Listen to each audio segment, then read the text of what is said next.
الحمد لله رب العالمين، وبه نستعين على أمور الدنيا والدين.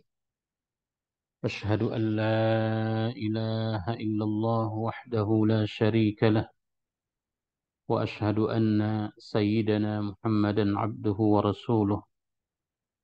اللهم صل على سيدنا محمد وعلى آله وصحبه أجمعين، أما بعد. اللهم علمنا بما ينفعنا وانفعنا بما علمتنا يا رب العالمين. اللهم ربنا زدنا علما نافعا وارزقنا فهما. اللهم اهدنا واجعلنا سببا لمن اهتدى يا رب العالمين.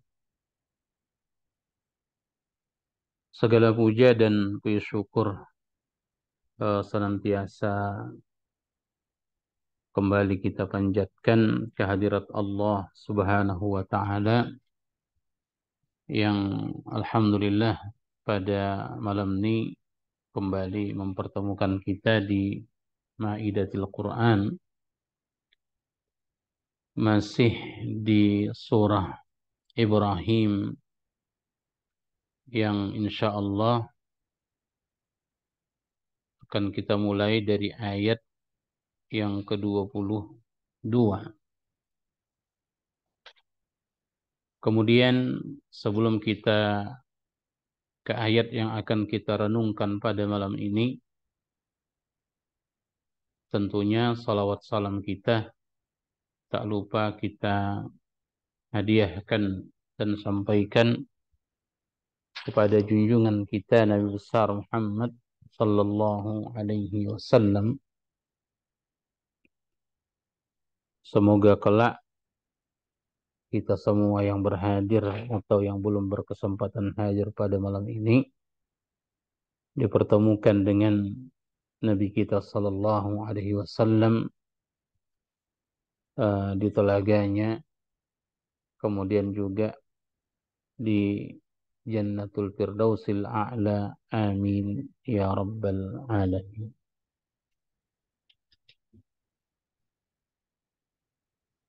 Di ayat kita sebelumnya, khususnya di ayat yang ke-21, di sana Allah Subhanahu wa taala telah menguraikan kepada kita tentang nasib dari para pendurhaka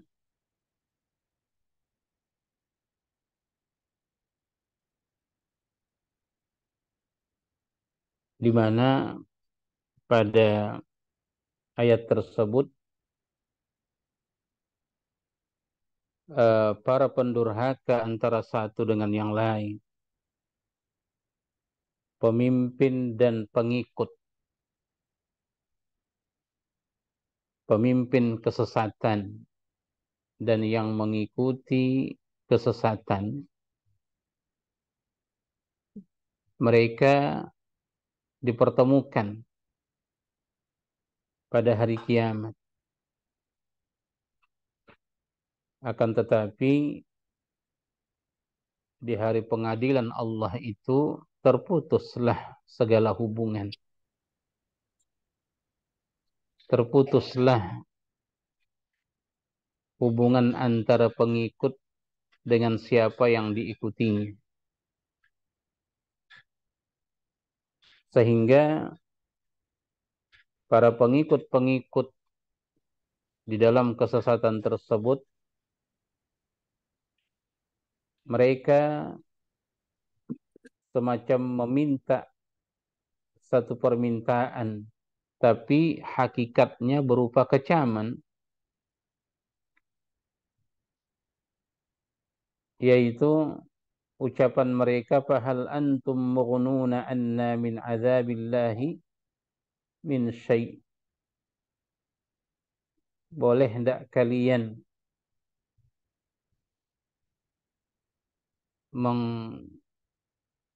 mengalihkan kami dari siksa Allah Subhanahu wa taala walau barang sekejap. Tapi jawaban dari para pembesar-pembesar kesesatan itu kepada pengikut-pengikut mereka nah, tidak sesuai dengan apa yang diharapkan oleh mereka yang disesatkan. Kata mereka, qalu law hadanallahu lahadainakum. Malah mereka menjawab, seandainya Allah memberi petunjuk kepada kami ke jalan kebenaran dan keselamatan, niscaya kami dapat memberi petunjuk dan membimbing kalian ke arah itu. Ya, tetapi kami tersesat, dan kalian pun ikut tersesat. Yang pada akhirnya ucapan mereka sawaun alaina ajazi'na am sabarna ma lana mim mahis. Sekarang ini sama saja bagi kita. Ajazi'na, apakah kita mengeluh? Am sabarna, ataukah kita bersabar? Ma lana mim mahis. Itu semuanya sudah tidak ada artinya, sebab sekali-kali kita tidak lagi mempunyai tempat pelarian pada hari ini dari siksa Allah Subhanahu wa ta'ala.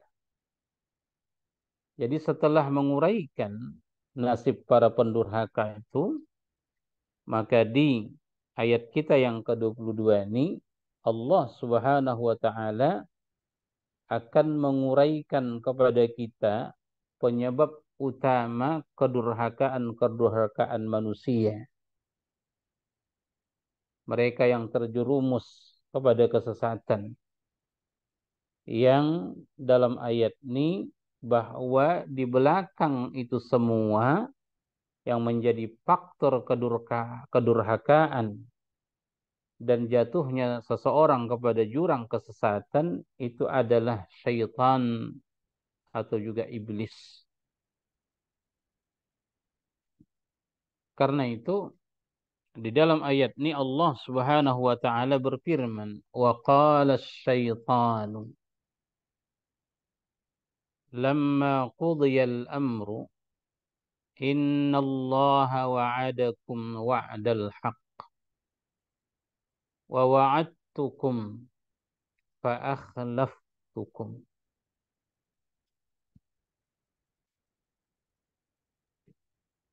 Kata Allah Subhanahu wa taala, "Wa qala asy-syaitan", berkatalah syaitan. Tapi bila kita tengok tafsir-tafsir para ulama, syaitan di sini maknanya adalah iblis. Ya, iblis. Dan berkatalah syaitan. Kapan? Lamma qudiyal amru. Tatkala perkara perhitungan hari hisab telah diselesaikan dan telah ditetapkan Allah tentunya siapa yang akan menjadi penghuni surga dan siapa pula yang menjadi penghuni neraka. Itu makna dari lamma qudiyal amru. Jadi setelah urusan atau perkara telah diselesaikan, telah ditetapkan, penghuni surga, mereka masuk menuju surga, menikmati apa yang telah disiapkan oleh Allah untuk mereka di dalamnya. Yang mudah-mudahan kita termasuk dalam golongan ini insya Allah. Demikian juga halnya dengan penghuni neraka. Mereka pun telah ditetapkan keputusan kepada mereka sehingga mereka masuk ya ke neraka tersebut, nauzubillah. Maka kata para ulama, setelah mereka masuk ke dalam neraka, diperjumpakanlah mereka dengan makhluk yang selama hidup mereka sebelumnya melalaikan mereka, menyesatkan mereka. Itulah dia iblis. Dijumpakanlah mereka dengannya. Dan diberikan kesempatan oleh Allah mereka di dalam neraka itu untuk berjumpa.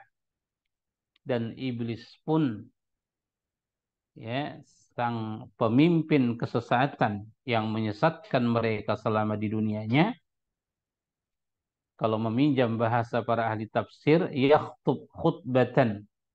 Dia berkhutbah, dia berpidato, berbicara di hadapan pengikut-pengikut setianya ketika di dunia. Nah, apa yang dia bicarakan kelak, ya, di akhir zaman di neraka itu digambarkan oleh Allah Subhanahu wa taala kepada kita dalam ayat. Apa kata syaitan? Innallaha wa'adakum wa'dal haq. Sesungguhnya Allah.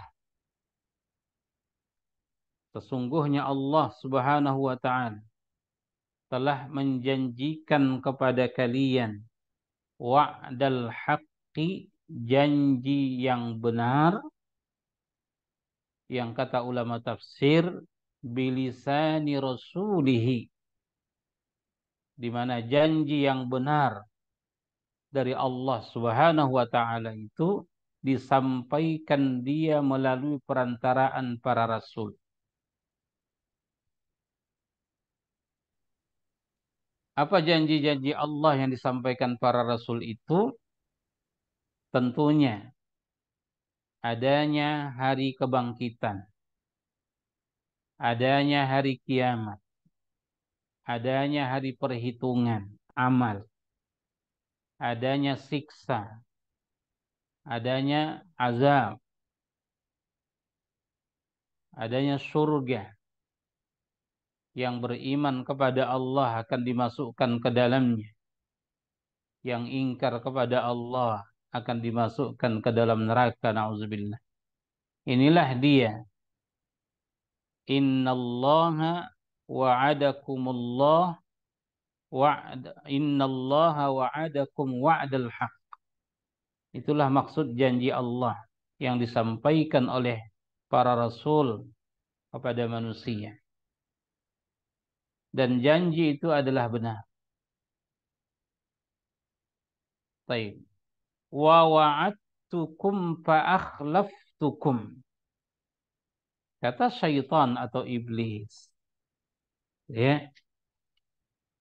Dan aku pun telah menjanjikan kepada kalian. Apa yang dijanjikan oleh syaitan kepada pengikut-pengikutnya yang dia goda, yang dia bawa kepada keinginannya, yaitu menggoda dan menipu manusia bahwa janji Allah yang benar yang disampaikan oleh para anbiya tersebut, ya, disampaikan dan dibisikkan oleh iblis atau syaitan kepada pengikutnya bahwa semua itu tidak benar.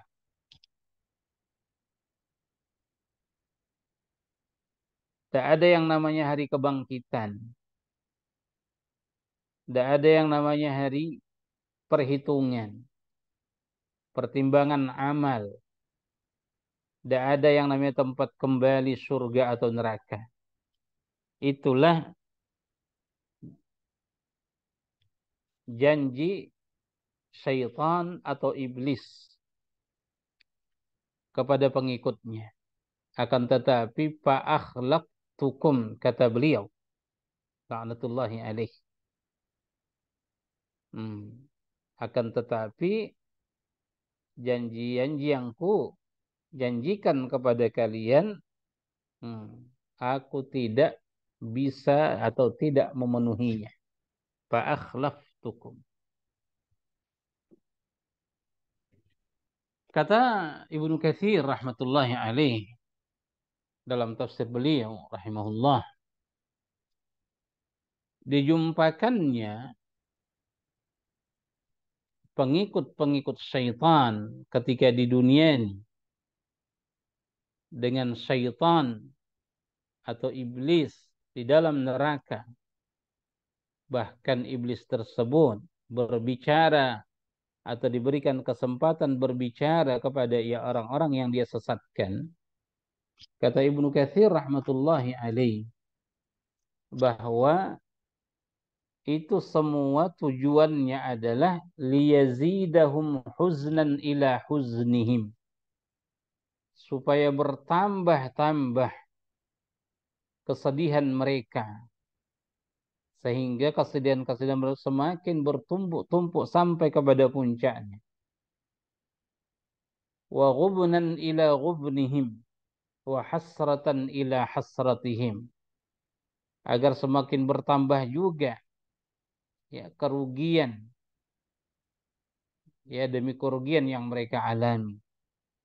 Itulah kata para ulama seperti Ibnu Katsir rahmatullahi alaih, ya hikmah di balik perjumpaan mereka dengan iblis.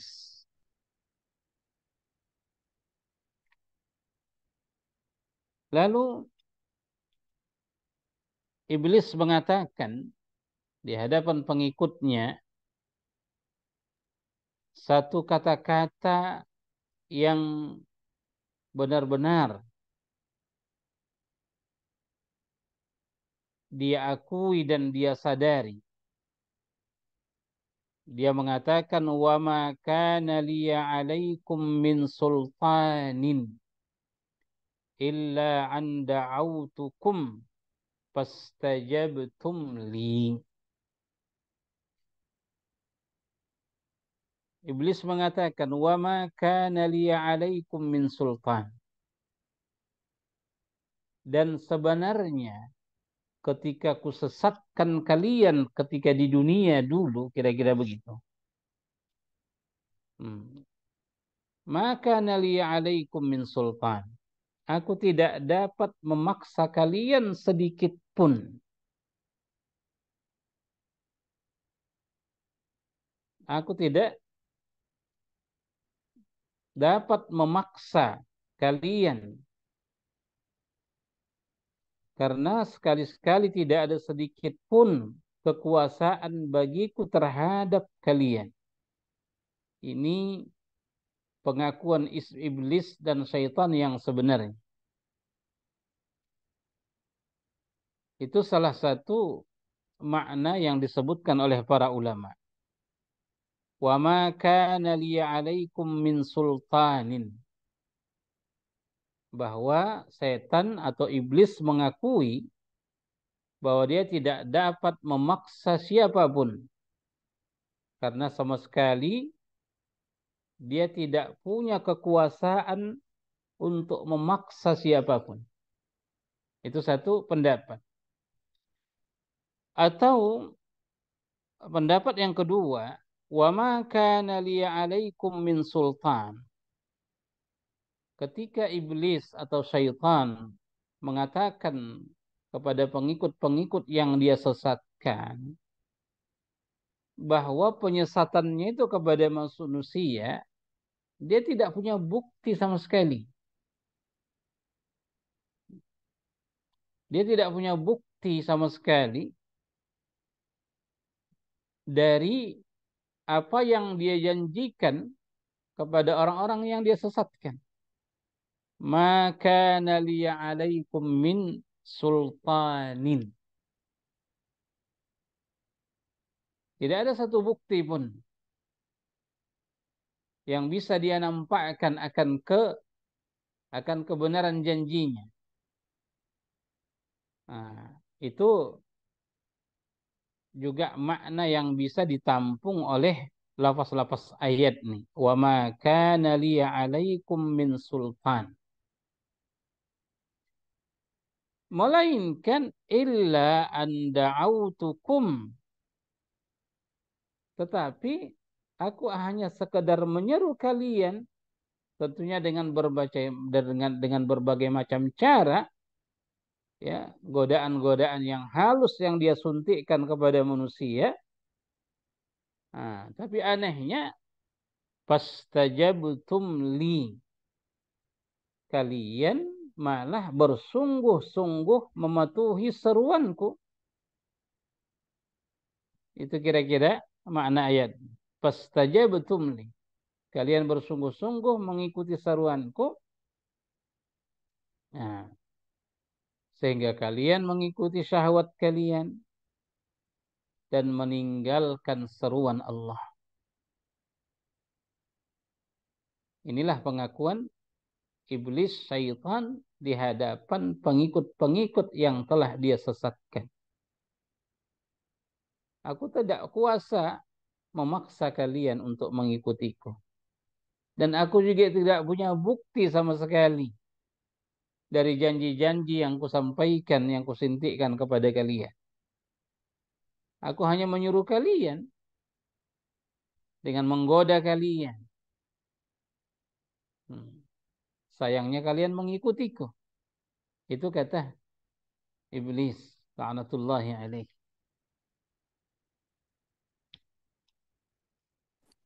Baik. Kata para ulama sekalian, apa yang diucapkan iblis ini,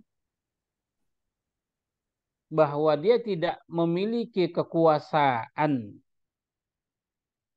ya, untuk menyesatkan manusia atau memaksa manusia, nah, itu adalah benar. Itu sangat benar. Atau kita katakan itu pengakuan dia yang benar. Karena manusia yang terpedaya oleh iblis atau rayuan syaitan adalah manusia yang tidak punya atau tidak memiliki kekebalan. Makanya kata para ulama, setan ini tak ubahnya dia, ya, seperti kuman, sekalian, kuman penyakit. Dia kuman, atau diumpamakan seperti kuman. Akan tetapi kuman yang tidak akan mampu memberikan dampak buruk terhadap tubuh manusia yang punya kekebalan.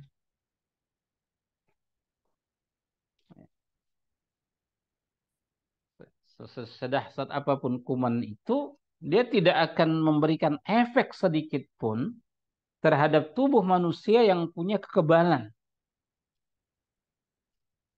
Demikian juga halnya bahwa pengaruh syaitan, pengaruh iblis tidak akan mempan kepada manusia yang punya kekebalan iman. Adapun mereka yang punya atau yang lemah kekebalan keimanannya, mereka inilah yang akan menjadi korban-korban dari syaitan atau iblis, na'udzubillah. Apalagi banyak ayat yang telah diterangkan oleh Allah kepada kita, Bapak sekalian, yang menunjukkan bahwa syaitan itu lemah. Apa kata Allah di surah yang sudah kita pelajari di An-Nisa? Inna kaidas syaitani kana dha'ifan.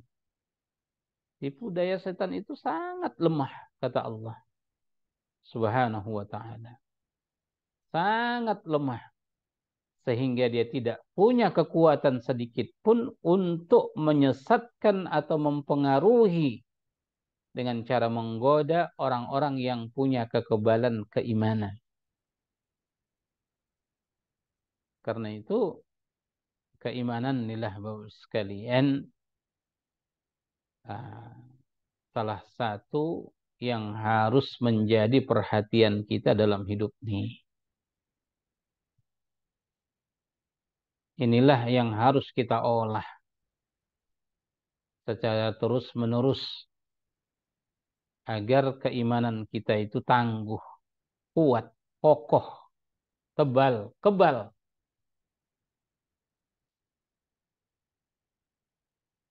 agar kita terhindar dari gangguan-gangguan syaitan sehebat apapun tipu muslihatnya untuk menyesatkan kita. Tapi dengan kekebalan keimanan yang kita miliki, maka dia tidak akan bisa merusak dan mempengaruhi kita dari jalan kebenaran.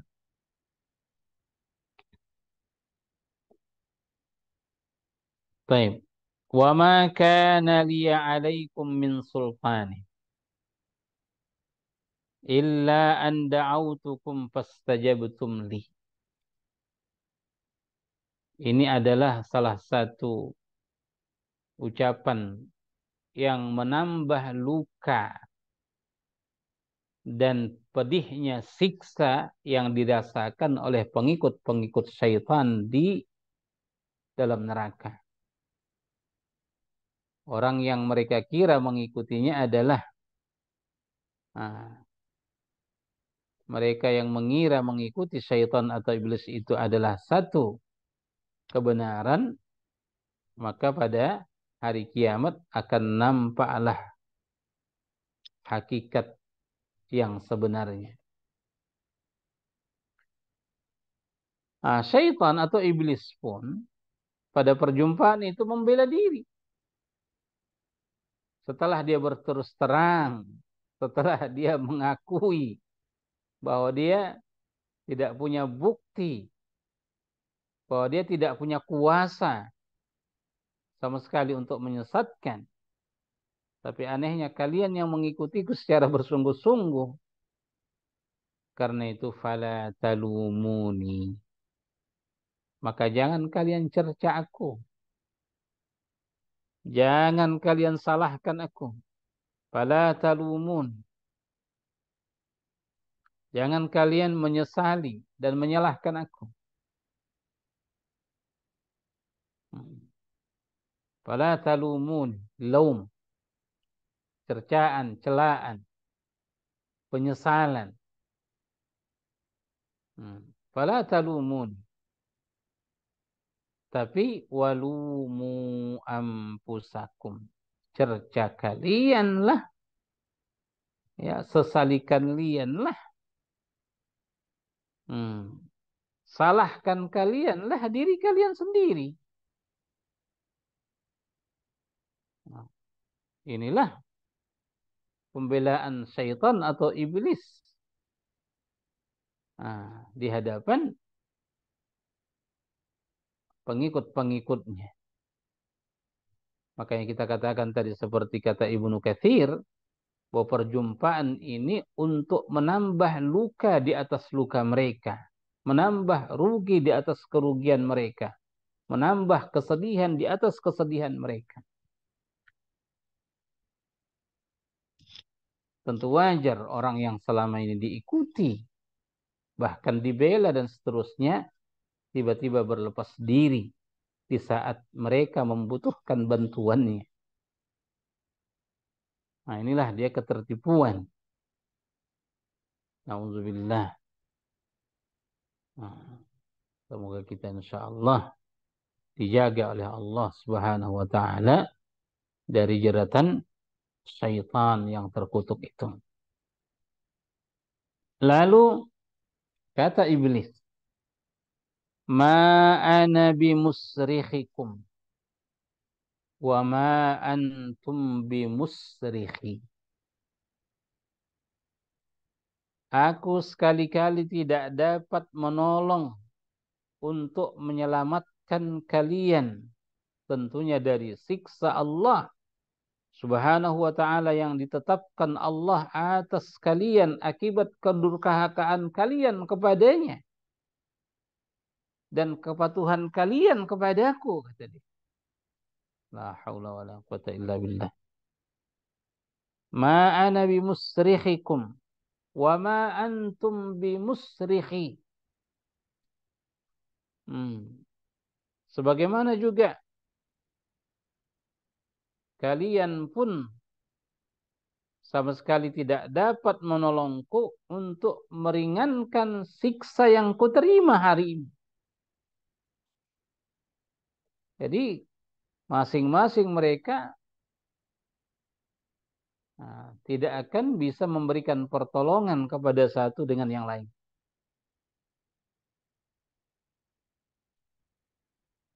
Kalau kita ke lughah, Bapak sekalian, kalimat ya musrikhi, ma ana bi musrikhikum wa ma antum bi musrikhi. Kalimat musrikhi ya itu diambil dari kata sukhar. Maaf, surah kembali. Surah tuh. Nah, kalau secara bahasa maknanya itu adalah teriakan.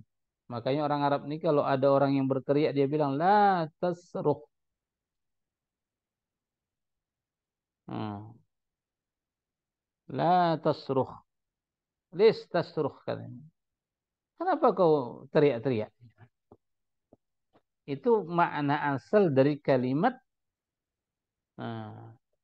musrikhi yang kita katakan diambil dari kata surah, teriakan.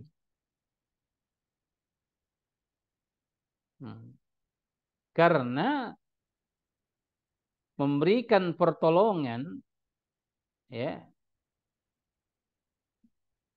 karena yang meminta pertolongan biasanya itu berteriak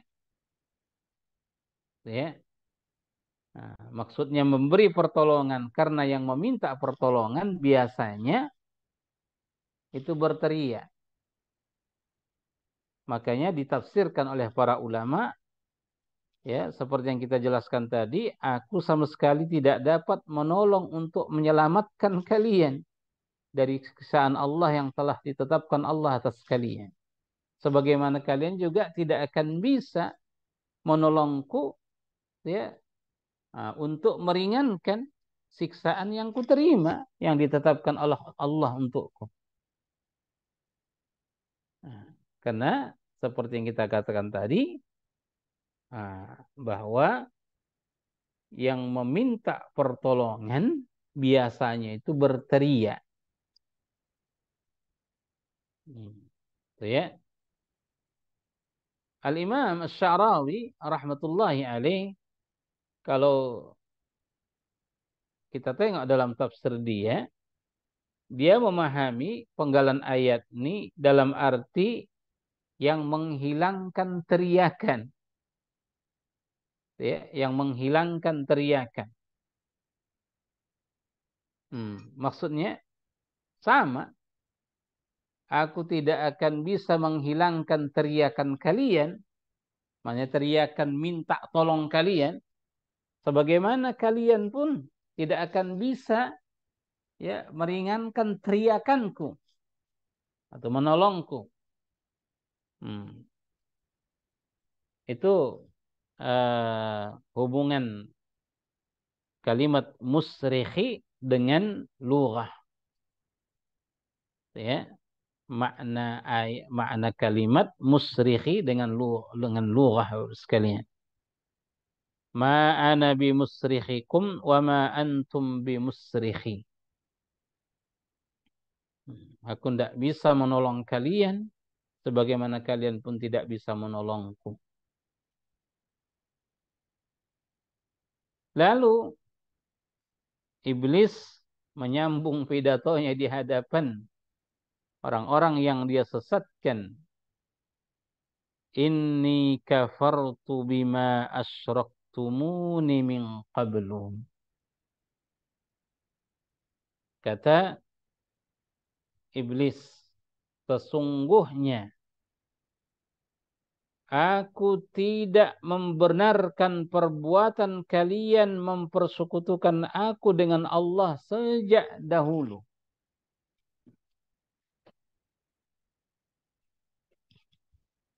Sesungguhnya aku tidak membenarkan perbuatan kalian.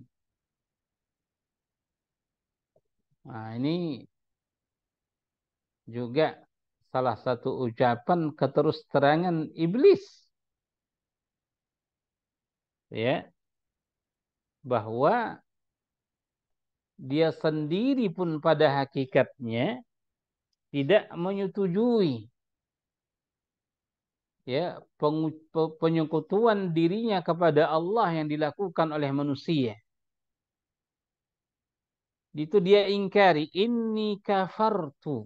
Aku tuh ingkar. Ya, aku tuh ingkar.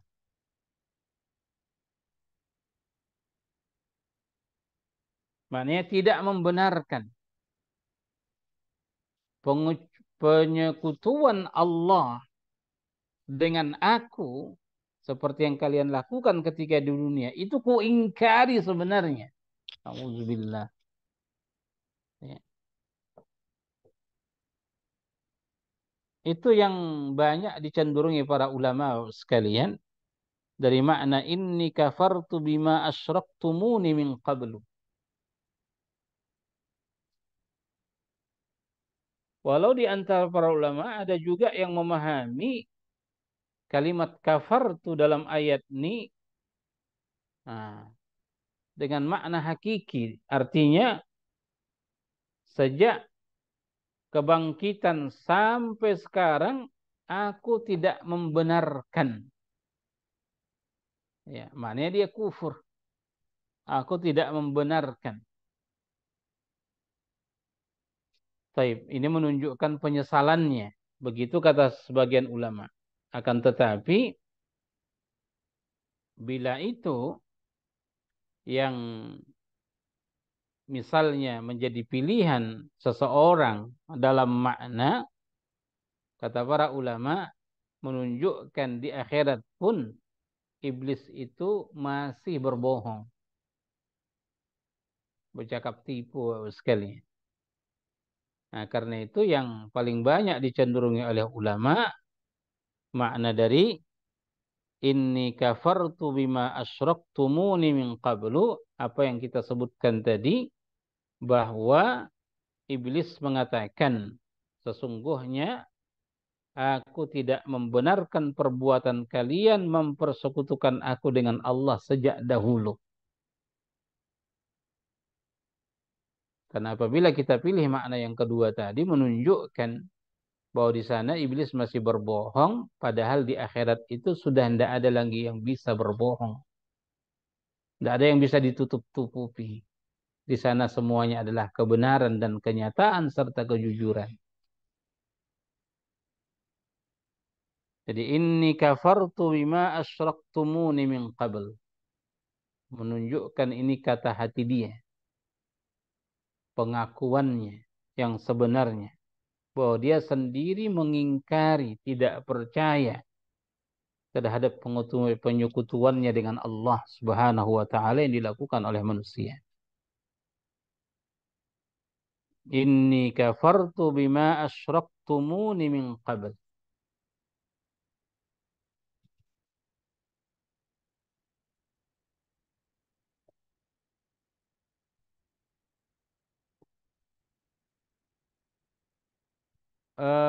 Sebahagian ulama Bapak sekalian, ada yang berpendapat mengenai ayat ini, inni kafartu bima asyraktumuni min qablu, bahwa persekutuan dengan Allah yang dimaksud oleh iblis dalam ucapannya ini, ya, ada yang memahami bukan dalam arti mempersekutukannya dalam ibadah. Tetapi persekutuan yang dimaksudkan dalam ayat ini atau dalam ucapan iblis ini, kata sebagian ulama, adalah persekutuan dalam ketaatan mengikuti seruannya. Itu menurut sebahagian ulama. Yaitu persekutuan dalam ketaatan mengikuti ajakannya. Itu maksud penyekutuan di sana menurut sebahagian ulama.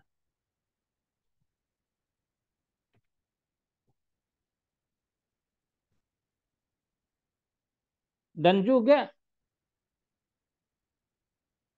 ada yang memahami bahwa persekutuan yang dimaksud dalam ayat ini ya itu umum. Maknanya apa? Yaitu benar-benar menyembah syaitan. Jadi ini yang dia ingkari. Inni kafartu bima asyraktumuni min qablu. Bahwa aku mengingkari ya penyekutuan kalian kepadaku terhadap Allah. Dalam artian makna yang hakiki atau sebenarnya. Bahwa di antara manusia ini ada yang betul-betul menyembahnya. Ya, menyembahnya. Apalagi kalau kita tengok satu ayat di surah Yasin, Bapak sekalian, apa kata Allah? Alam a'had ilaikum ya bani Adam alla ta'budus syaitan innahu lakum aduwwum mubin.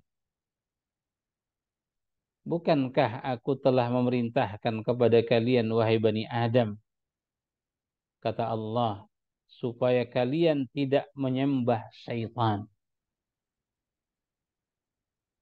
Nah, jadi kalau kita ke ayat ini berarti ucapan dari inni kafartu bima asyraktumuni min qablu bahwa syaitan mengingkari penyembahan manusia terhadap dirinya. Dalam kata beliau, penyekutuan dirinya dengan Allah.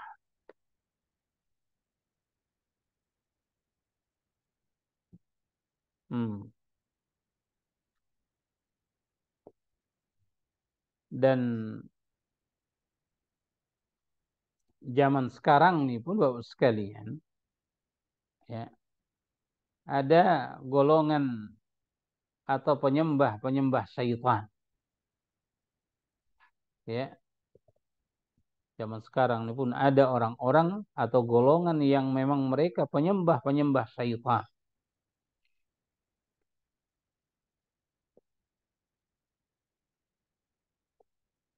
Karena itu makna ayat ini bisa menampung makna apa lapas ayat ini, maaf, inni kafartu bima asyraktumuni min qablu, itu bisa menampung penafsiran-penafsiran yang kita sebutkan tadi. Walau kata para ulama ini adalah salah satu isi hati iblis atau syaitan yang menunjukkan bahwa dia sendiri mengingkari apa yang dilakukan manusia terhadapnya, yang mempersekutukannya dengan Allah Subhanahu wa taala dalam ketaatan. Karena itu, innal zalimina lahum adzabun alim. Innal zalimina lahum adzabun alim. Sesungguhnya orang-orang yang zalim pasti mendapat siksa yang sangat pedih. Nah, dari sini ada ulama kita yang mengatakan bahwa barang siapa yang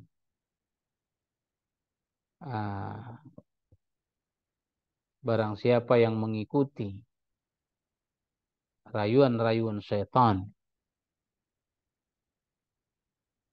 terjerat dengan jeratan-jeratan syaitan, maka dia termasuk dari golongan orang-orang zalim. Dan orang-orang yang zalim lahum adzabun alim, telah disiapkan untuk mereka oleh Allah Subhanahu wa taala siksaan yang sangat pedih. Lahum adzabun alim. Baik. Itulah dia khutbah syaitan, meminjam bahasa para ulama dalam tafsir mereka di dalam neraka sekalian. Ya. Jadi mereka orang-orang kafir yang disesatkan oleh syaitan iblis ketika di dunia ini, nanti semua mereka akan diperjumpakan dengan makhluk yang menyesatkan mereka. Di dunia ini selama ini mereka tidak melihat siapa yang menyesatkannya. Mereka tak bisa tengok. Tapi mereka, walau mereka rasakan kehadirannya, mereka terfitnah dengannya. Nah, akan tetapi nanti di akhirat akan mereka tengok secara nyata dalam bentuk fisik makhluk yang selama ini yang mereka ikuti, yang mereka duga akan membawa kebaikan untuk mereka. Bahkan nah, iblis, ya, pemimpin kesesatan itu akan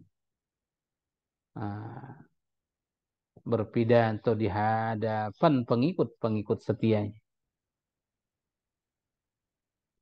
Nah, itulah kesudahan mereka sekalian.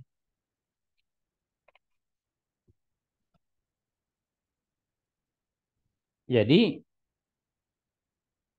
tentunya akan semakin bertambahlah penyesalan mereka di dalam neraka tersebut, ya. Dan setelah penyesalan-penyesalan seperti itu yang tidak ada gunanya, mereka mau marah, mereka mau bersabar, sama saja. Nah, maka kata para ulama, ada satu saat nanti, ya, mau sabar atau tidak sama-sama nggak ada gunanya. Kata para ulama, yaitu sabar di dalam neraka. Itu tadi di ayat yang ke-21, ajazi'na am sabarna malana min mahis. Kita mau dongkol, mau marah, ya kan? Panas hati, mau sabar, sama sekali tidak berguna. Baik. Kemudian yang terakhir untuk malam ini Bapak sekalian, setelah penyesalan yang tak berguna dialami oleh para pendurhaka tadi, juga janji Allah Subhanahu wa taala akan terlaksana pada mereka, yaitu dengan memasukkan mereka ke dalam neraka. Baik, tentu akan ada yang bertanya, bagaimana saat itu keadaan orang-orang yang beriman? Maka menjawab pertanyaan itu Allah Subhanahu wa taala mengatakan, wa udkhilal ladzina amanu wa amilus salihati jannat. Wa udkhila, dan dimasukkanlah orang-orang yang beriman. Dimasukkan, menunjukkan bahwa mereka mendapatkan rahmat Allah Subhanahu wa taala sehingga mereka diizinkan masuk. Dia bukan masuk tersendiri, tapi dimasukkan oleh Allah. Ini sesuai dengan apa yang disebutkan oleh Nabi dalam salah satu sabdanya, bahwa la yadkhula ahadukum al-jannata bi'amalih. Tidak ada seorang pun di antara kalian yang masuk ke dalam surga itu dengan amalnya. Wala anta ya Rasulullah, bagaimana dengan dirimu ya Rasulullah? Kata Nabi, wala ana illa an yataghammadani Allahu birahmatih. Tapi kita masuk ke dalam surga itu karena Allah Subhanahu wa taala mengayomi kita dengan rahmatnya. Makanya wa udkhila, mereka-mereka yang dirahmati oleh Allah, dimasukkanlah mereka. Jadi wa udkhilal ladzina amanu, dan dimasukkanlah orang-orang yang beriman, yang membuktikan keimanan mereka dengan wa amilus salihat, yaitu amal saleh. Kemana mereka dimasukkan? Jannatin tajri min tahtihal anharu khalidina fiha biizni rabbihim. Ke dalam surga-surga, jannat, ke dalam taman-taman yang mengalir di bawahnya anak-anak sungai. Khalidina fiha, yang mereka akan kekal di dalamnya selama-lamanya. Yang semua itu adalah biizni rabbihim, ya, dengan izin dari Tuhan pembimbing mereka. Tanpa izin Allah tidak akan bisa dimasukkan. Tapi biizni rabbihim, inilah menunjukkan sekalian bahwa kerajaan di hari kiamat itu hanya mutlak milik Allah. Itulah makna dari Maliki Yaumiddin.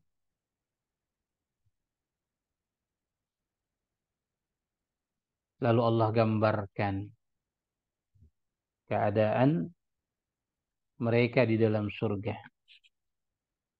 Apa kata Allah? Tahiyyatuhum fiha salam. Ya. Tahiyyatuhum fiha salam. Kata-kata tahniah, kata-kata penghormatan, kata-kata ta'iyah mereka di dalam surga, fiha, di dalam surga itu adalah salamun. Berarti salam adalah luput dari kekurangan, luput dari kerusakan dan aib. Inilah kalimat ahli surga di dalamnya. Yang dari kalimat ini menunjukkan mereka hidup dalam kedamaian, hidup dalam kesejahteraan, hidup dalam keselamatan, damai di dalamnya. Subhanallah. Bertolak belakang sama sekali dengan keadaan penghuni neraka. Oh ya. Adapun penghuni neraka di antara mereka, ya, antara pemimpin, orang-orang yang menyesatkan mereka, mereka saling bantah membantah, saling menyalahkan. Kami ini dulu pengikut kalian, kalian yang menyesatkan kami. Adapun mereka orang-orang yang beriman yang beramal saleh, tahiyyatuhum fiha salam. Nampak dari ucapan mereka, nampak dari keadaan mereka adalah salam, kedamaian. Itulah Bapak sekalian kesudahan dari orang-orang yang beriman, yang mudah-mudahan insyaallah kita termasuk di dalamnya. Amin ya rabbal alamin. Sekian saja dua ayat yang bisa kita sampaikan pada malam ini. Adapun ayat berikutnya kita akan dibawa kepada satu perumpamaan oleh Allah Subhanahu wa taala tentang kalimat thayyibah, perumpamaan kalimat thayyibah yang insyaallah akan kita jelaskan jadi waktunya. Barakallahu fikun wa jazakumullahu khaira. Kita tutup dengan doa kibarat majelis. Subhanakallahumma wa bihamdika asyhadu an la ilaha illa anta astaghfiruka wa atubu ilaik.